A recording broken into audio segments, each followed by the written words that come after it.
Bismillahirrahmanirrahim. Alhamdulillahirabbil alamin. Wassalatu wassalamu ala asyrafil mursalin.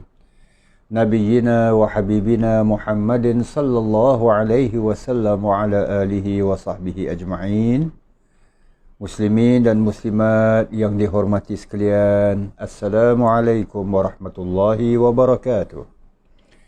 Alhamdulillah, kita merafakkan rasa bersyukurnya kita ke hadrat Allah Subhanahu wa taala di atas segala kurniaan nikmatnya. Walhamdulillah.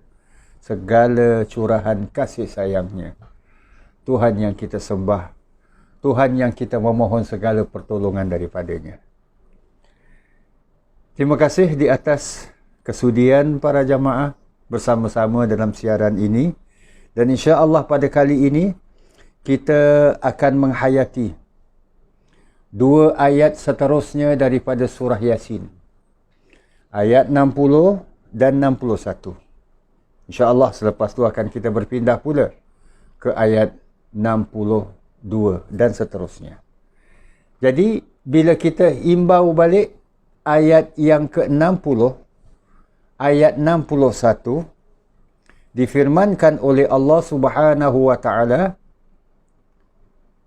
berhubung dengan ayat-ayat, kalau kita balik kepada kelompok yang sebelum ini, ayat 55 hingga 59, di mana Allah Subhanahu wa taala berfirman berkenaan dengan ayat-ayat di kelompok 55 hingga 59 berhubung dengan ashabal jannah, penghuni syurga, yang disenaraikan oleh Allah beberapa senarai nikmat kurniaan Allah di syurga nanti buat ashabnya, penghuni-penghuni syurga ini. Ini satu. Kemudian bandingannya pula adalah wamtazul yawma ayyuhal mujrimun. Orang-orang al-mujrimun, orang-orang yang berbuat salah, yang berbuat dosa. Orang-orang yang terpisah daripada kalangan ashabal jannah. So, kalangan orang-orang penghuni syurga dan penghuni neraka yang dinamakan oleh Allah sebagai al-mujrimun di ayat 59. Nah, bila ayat 60, insya-Allah kita akan hayatinya, Allah menjelaskan sebab kedua manusia ini berbeza. Ashabal jannah dan orang-orang al-mujrimun. Firman Allah Subhanahu wa taala ayat 60, A'udzu billahi minasyaitonir rajim. Alam a'had ilaikum ya bani Adam. Bukankah aku, yakni Allah, a'had, telah perintahkan kamu, telah menjanjikan kepada kamu. InsyaAllah akan kita hayatinya. Ya bani Adam, wahai anak-anak keturunan Adam, alla ta'budu syaitan, supaya kamu jangan beribadah, supaya kamu jangan menyembah syaitan. Innahu lakum aduwwum mubin, sesungguhnya ia, yakni syaitan ini, musuh yang nyata bagi kamu. Adu, musuh, mubin, yang nyata, lakum, bagi kamu. Ini ayat 60. Wa ani'buduni, dan sebaliknya aku perintahkan kepada kamu, ani'buduni, hendaklah kamu menyembah aku.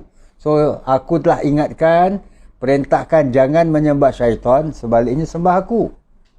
Jangan beribadah kepada syaitan, sebaliknya beribadah kepada aku. Jangan tunduk kepada syaitan, sebaliknya tunduklah kepada aku. Hadza siratum mustaqim. Inilah jalan yang lurus, kata Allah. So ini dua ayat akan kita hayatinya insya-Allah dengan izin Allah Subhanahu wa taala. Kita menyelami sedikit muslimin dan muslimat yang dirahmati Allah. Kekata alam a'had ilaikum. A'had ilaikum. Yang terjemahan di sini, aku telah perintahkan. Asal perkataan a'had adalah daripada perkataan ahdun. Ahad ini perjanjian. Jadi bila mana a'had ilaikum, aku telah menjanjikan kepada kamu. Maknanya menjanjikan kepada kamu sekaligus mengandungi erti telah tetapkan kepada kamu, sekaligus mengandungi erti aku telah perintahkan kepada kamu. Ini janji Allah. Janji Allah. Kalau kita perhatikan sedalam-dalamnya ajaran agama suci kita ini, hubungan kita, hubungan yang berbentuk antara kita dengan Allah Subhanahu wa taala. Kita ini ada hubungan dalam bentuk hubungan kita dengan Allah, ada bentuk dalam hubungan kita sesama manusia. Yang ingin kita perkatakan di sini adalah hubungan kita dengan Allah Subhanahu wa taala. Hubungan vertikal kita. Allah kepada kita, Allah ni sebagai Tuhan yang mencipta kita. Allah berikan kepada kita segala apa yang kita perlukan dalam kehidupan kita. Dalam kehidupan kita, kita perlu makan dan minum. Allah berikan. Dalam kehidupan kita, kita perlukan berjalan, bergerak. Allah siapkan anggota kita. Kita perlu bekerja, berusaha sesuatu. Allah kurniakan akal fikiran kepada kita. Bahkan lebih dasar daripada itu, kita perlu bernafas sehingga kita boleh hidup. Allah kurniakan kepada kita oksigen ini yang membolehkan kita bernafas dan sebagainya. Ini Allah kepada kita. Khalik kepada makhluk. Hubungan kita terhadap Allah pula, kita sebagai makhluk, kita kena mentaati Allah. Kita perlu patuhi perintah-perintah Allah, kehendak-kehendak Allah. Dan kehendak-kehendak Allah yang Allah tetapkan, perintah-perintah Allah yang Allah perintahkan, bukan untuk keperluan Allah. Sebaliknya, keperluan kita. Ini peraturan-peraturan. Nak makan mestilah menggunakan mulut. Nak makan mestilah makanan. Jangan semua kita bedal. Apa kata istilah Melayu? Tolak batu dengan kayu. Itu saja tak makan. Lain daripadanya, aku bedal. Tak juga. Tulang cubalah makan. Mana boleh makan tulang? Sop tulang boleh lah. Hisap-hisap, keluarkan som-som mungkin lah. Tapi tulang tu sendiri, jangan nak jadi jin. Dah lah pakai jin. Kan? Tapi janganlah jadi jin. Tak mampu makan tulang kan? Jadi muslimin dan muslimat dirahmati Allah. Ini peraturan Allah. Peraturan Allah. Ada benda yang kita boleh makan, ada benda yang kita tak boleh makan. Samalah juga, ada syariat-syariat Allah yang perlu kita buat. Ketetapan Allah yang Allah perintahkan, buat ini. Yang perlu kita buat, jangan buat ini. Yang perlu kita tinggalkan. Sesuailah. Untuk apa? Faedahnya, faedah balik kepada kita. So ini janji kita. Allah menjanjikan, Allah menetapkan, ini dia. Allah berikan kepada kita apa yang kita perlukan. Dan kita terhadap Allah, kita kena patuh. Segala ketetapan dan ketentuan yang Allah Subhanahu Wa Taala telah tentukan. Jadi, alam ahad ilaikum, bukankah aku ni telah perintahkan, telah janjikan kepada kamu, alla ta'budu syaitan. Untuk kamu ini, sebelumnya aku telah perintahkan kepada kamu, ya Bani Adam. Ini dia yang nak kita lihat pula seterusnya. Wahai anak keturunan Adam. Hikmah di balik firman Allah ini. Mengapa Allah berfirman, ya Bani Adam? Padahal di tempat-tempat yang lain, Allah bila mana nak menyeru kepada kita semua, terkadang Allah menggunakan kalimat-kalimat, ya ayyuhan nas, wahai manusia. Ataupun kadang-kadang lebih khusus, ya ayyuhalladzina amanu, wahai orang-orang yang beriman. Tapi kenapa tidak umpamanya pada ayat yang sedang kita hayatinya ini, ayat 60 ini, Allah berfirman, ya ayyuhan nas. Tak, tapi ya Bani Adam, wahai anak keturunan Adam. Muslimin dan muslimat yang dirahmati Allah. Ini adalah antara lain hikmahnya terkait dengan larangan Allah, peringatan daripada Allah, bahkan pedoman buat kita semua, alla ta'budu syaitan. Jangan kamu menyembah syaitan. Iaitu terkait dengan si syaitan ini yang kemudian di ayat 61 Allah mengatakan yang syaitan ini adalah musuh yang nyata. Aduwwum mubin. Musuh yang nyata buat kamu. Jadi ia terkait dengan ya Bani Adam, iaitu kisah Nabi Allah Adam. Wahai anak cucu keturunan Adam, iaitu yang terkait dengan kisah bapa kita semua, iaitu Nabi Allah Adam. Allah berfirman dalam surah Al-A'raf ayat 27. Apa kata Allah dalam firman-Nya itu? Ya Bani Adam, wahai anak-anak Adam, la yaftinannakumus syaitan. Janganlah kamu diperdayakan oleh syaitan. Kama akhraja abawaikum minal jannah. Sebagaimana syaitan ini telah mengeluarkan abawaikum, kedua ibu bapa kamu, Adam dan Hawa, minal jannah, daripada syurga. Nah, ini hikmah.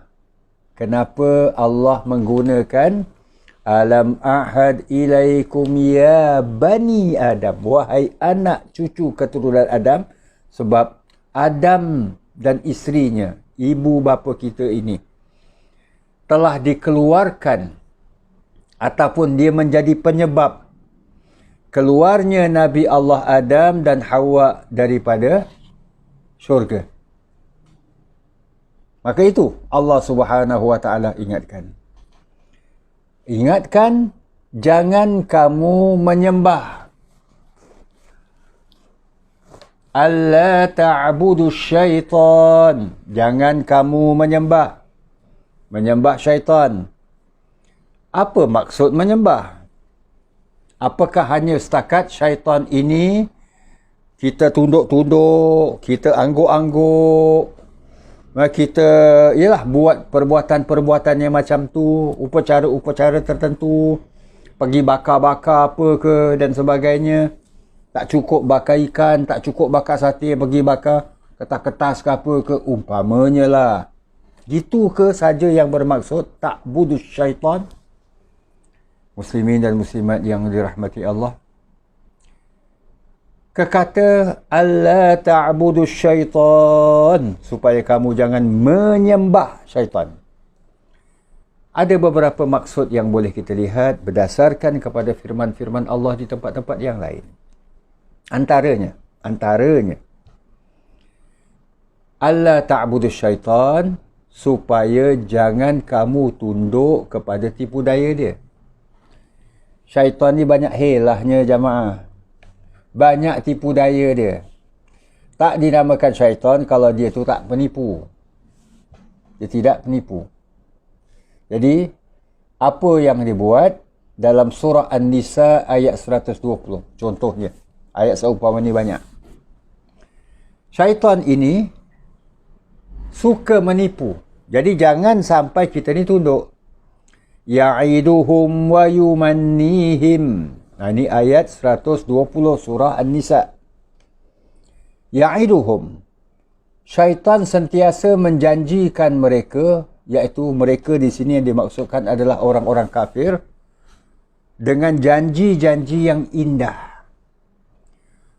Wa yumannihim, serta menjanjikan kepada mereka dengan angan-angan yang kosong.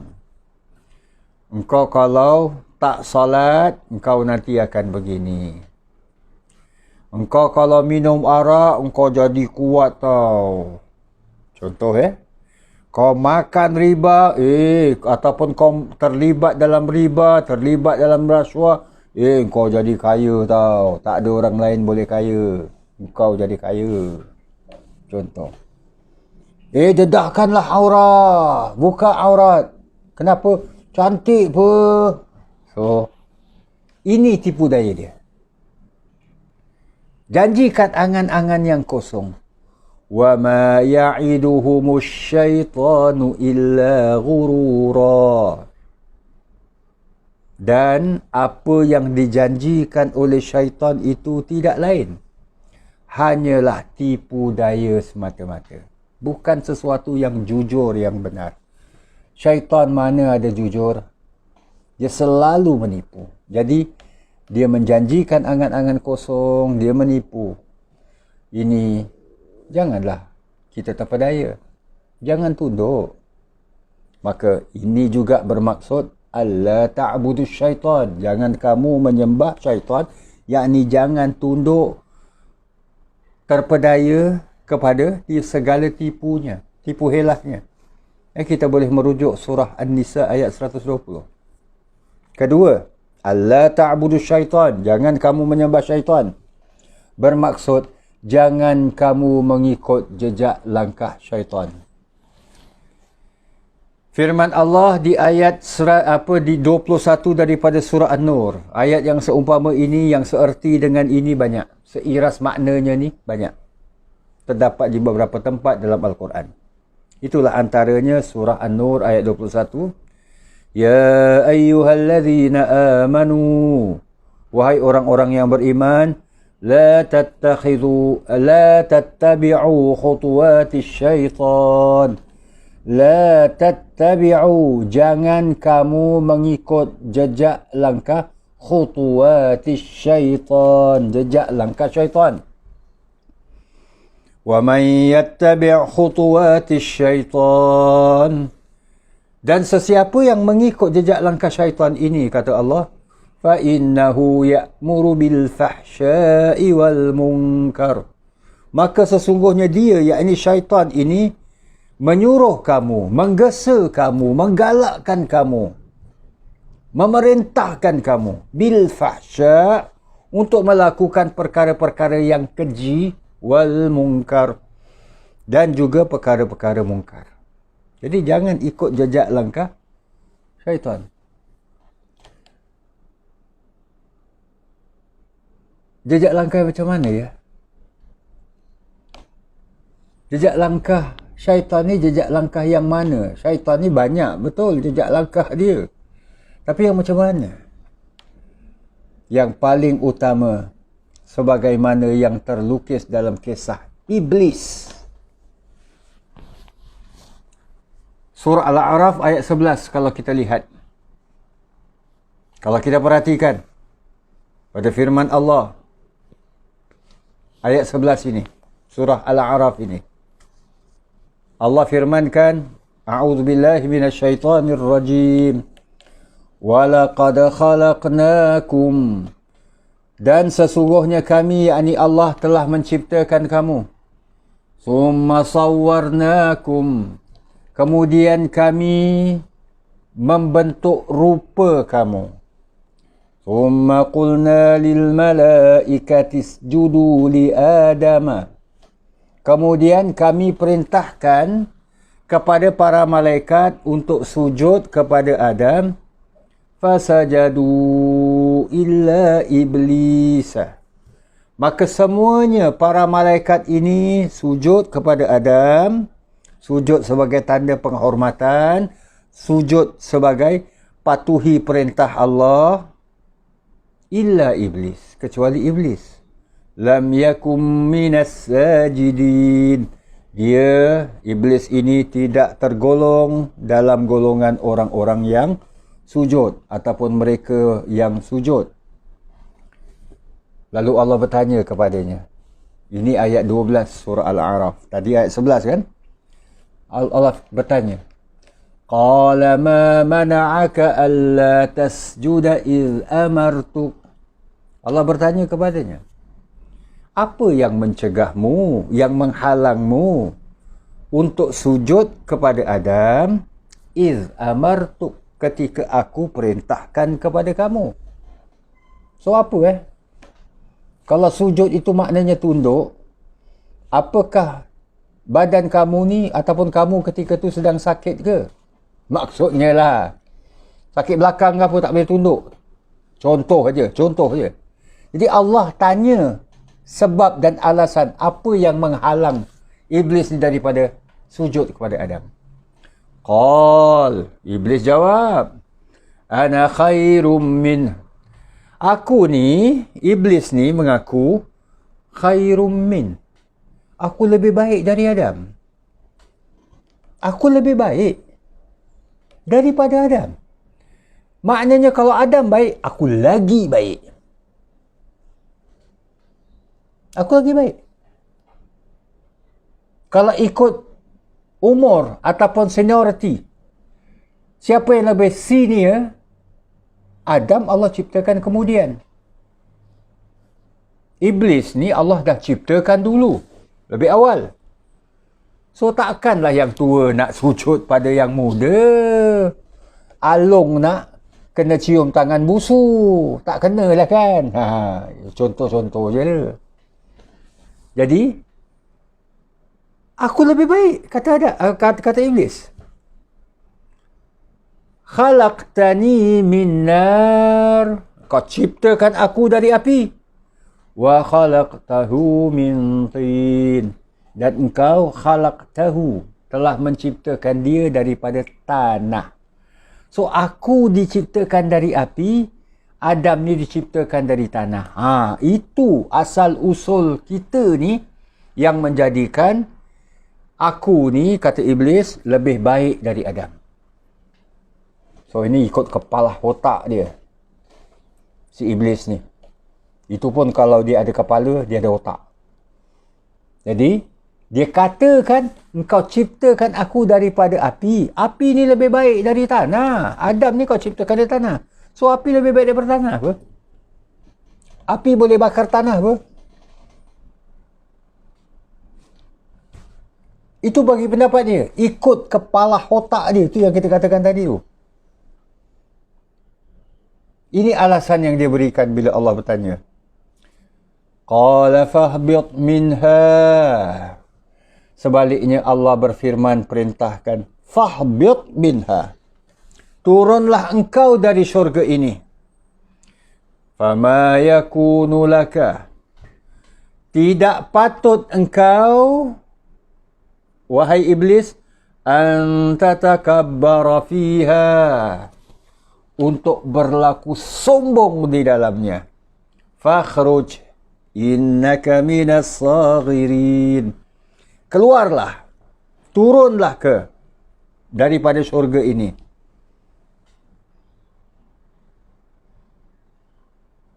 kerana sesungguhnya engkau dari golongan yang hina, kata Allah. Fakhruj, keluar dari syurga ini. Innaka, sesungguhnya engkau, minas saghirin, dari kalangan orang-orang yang hina, golongan yang hina. So ini ayat 13 surah Al-A'raf. Jadi ini syurgaku, kata Allah, yang mana engkau tak boleh bersikap sombong. Jadi muslimin dan muslimat yang dirahmati Allah, ikut alasan iblis. Kenapa dia tak nak sujud kepada Adam? Alasannya adalah, aku lebih baik dari Adam. Kau ciptakan aku dari api, Adam ni kau ciptakan dari tanah. Di pendapat dia, pada fikiran dia, itu kalau dia ada apa dia berfikir lah, si iblis ni. Sebaliknya Allah Subhanahu Wa Taala menegaskan, tidak. Ini sikap sombong. Anta takabbara fiha. Ini sikap sombong ni. Kesombongan iblis inilah, keangkuhan iblis inilah yang menjadi sebab. Alasan nak diberikan, apa juga alasan. Jom, mari kita singgah rumah dia lah. Aku sakit perut lah. Perut aku tak sedap lah. Tak apalah, kau singgah lah. Aku tak singgah ya. Tak apalah, lain kali boleh. So, diberikan alasan sakit perut sebab tak nak singgah. Ini yang diucapkan, yang dikatakan, alasan yang diberikan. Tapi dalam hatinya, aku benci pada orang ni lah. Aku menyampah tuan rumah ni lah. Buat apa aku nak datang ziarah? Nak singgah kat rumah dia? So, terlihatlah. Allah Tuhan yang mengetahui yang zahir serta yang gaib. Alasan iblis, aku lebih baik dari Adam. Konon-konon bagi dia ini fakta. Kau ciptakan aku dari api, kau ciptakan dia dari tanah. Ini fakta apa? Fact apa? Tapi Allah lebih mengetahui apa yang tersemat di dalam, iaitu sifat takabbur, kesombongan dia, keangkuhan dia. Sebab itulah muslimin dan muslimat yang dirahmati Allah, Nabi kita sendiri pun tidak menginginkan umatnya memiliki sifat sombong. Jauhilah sifat sombong. Al-kibru, kata Nabi, batarul haqq wa ghamtun nas. Sifat sombong ini adalah menolak kebenaran dan merendahkan orang lain.